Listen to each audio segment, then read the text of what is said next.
everyone, today we are talking about fiction books that I would love to read. If you read these before, let me know if they're any good. But anyway, getting into it. The Horsewoman. I'm pretty sure this story is about this mother and daughter who are like both competing to go to the Olympics. So they're like trying to see who could be the best equestrian pretty much. And I think I would enjoy reading it.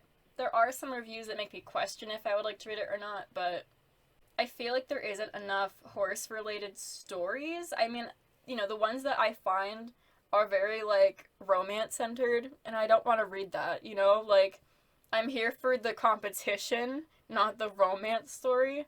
And this is between a mom and daughter, so hopefully it's just focused on, like, competition and, like, drama and all of that. But moving on, The Seven Husbands of Evelyn Hugo. It is so sad that I haven't gotten to this yet. Like, I remember when it came out in 2017, and I still haven't gotten to this book. But basically, I think it's supposed to be made into a Netflix series or a Netflix movie soon. And this book is, like, highly loved. Like, this has, like, awesome reviews, And everyone I know who has read it loves it a lot.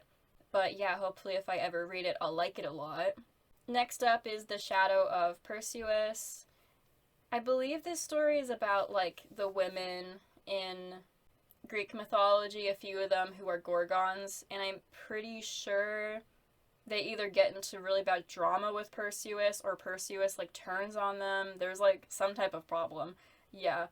I wanted to read this book because, like, obviously, if my descriptions are vague of the story, or even if they're wrong, it's because I hate spoilers. But basically, yeah, like, everyone I could think of who has read this story says it's a really good, like, feminist book, and, like, we know I'm into that stuff, so I think I might like it. But my problem, though, with reading mythology-based fiction is that a lot of it, I don't like the way it's written.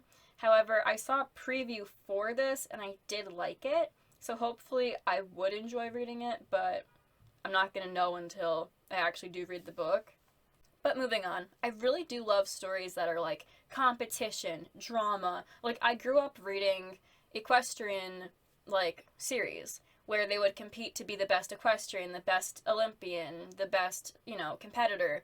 I love stories that are focused on stuff like that because growing up, like, I always wanted to be an Olympian, and sadly I had to quit my riding lessons and all that, but basically, like, I was just obsessed with reading stuff like this. Like, I literally would watch the Olympics, I'd watch movies about characters going to there, or at least trying to get there. I love the drama, the competition, the motivation, the dedication, I love it.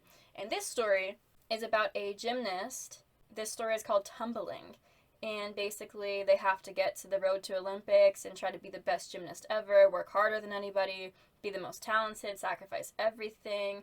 However, I think she goes through, like, a lot of problems, and I think the character either gets hurt and can't go to the Olympics, or they do push through when they do the, like, Olympics, but I don't know. Like, I just know that when I found the book, it was in, like, a depression, like, sad stories section.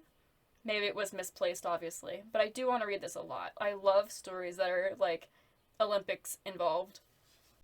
My favorite, like, Olympic-related movie would have to be Perfect Body. It's about this gymnast who tries to be the best Olympian, because she wants to go to Olympics so bad, so she's trying so hard to be the best ever, and it just, like, breaks her. It's so, so sad, but it's also such a good movie. But moving on, we have At Briarwood School for Girls. I really do love, like, boarding school drama, and I read Gossip of the Starlings. That's the best one I've ever read. This one isn't at the top of my list, but I wouldn't mind giving it a read. But anyway, Rich and Pretty. I accidentally stumbled across this book because it was in the wrong section at Barnes & Noble's, and I didn't buy it.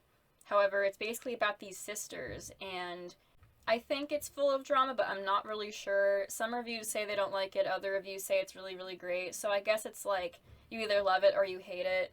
But yeah, I think I would like to read this at least once. But moving on, if you have, like, I guess, like, trigger warnings, maybe don't read this book, I guess. However, this story is a really, like, depression type of story. Like, this girl is really, really, like, broken, and she doesn't want to live anymore. And I think in the story she meets somebody who tries to save her, but I don't know. I just know that I put it on my wish list like a year or two ago. But moving on, Stolen. This book, I could be wrong about the description, but from what I've heard about it, it's basically about this girl, I think, who's in Sweden, and in her culture they really appreciate reindeer. And I guess like as a hate crime, there is like men in the area who keep trying to like hunt and kill their reindeer, and reindeer do end up being killed, and it's really really sad because first of all, you're killing the reindeer because of you hating someone else's culture, and on top of that, these reindeer are being like hurt, and that's obviously terrible because they're innocent creatures, you know? It's like a #1 international bestseller, and I feel like it opens a lot of like discussion. But I think the book is about this girl who basically tries to not only save the reindeer but protect her culture. So yeah, it sounds really, really amazing. I want it so bad. I want to read this book. I might get it like during like a winter month and read it then, because whenever I think of reindeer, I think of winter. So yeah, but I don't know. Moving on, Butter. I literally haven't heard about this book in a long time, but I think the story is about this guy who does like like I guess like, you know, streaming like Twitch or whatever, and like his, I guess, job is to be like the type of like cam boy who gets like really really overweight for views. However, he has to get to a point in his life where he's like, do I keep doing this or do I quit? And I don't know why that sounded intriguing to me, but I was like, yeah, I want to read it. Moving on, Belladonna, Our Italian Year. From what I've heard, this book is like Call Me By Your Name, but for lesbians. I love that. You know? Would love to read it. It's been on my wish list for like 3 or 4 years now. I just haven't got around to it. But I also hate reading romance, you know? So there's only like a handful of romance books where I'm like, yes, I love this. But yeah, that is pretty much it. I will see you guys in the next video. Bye!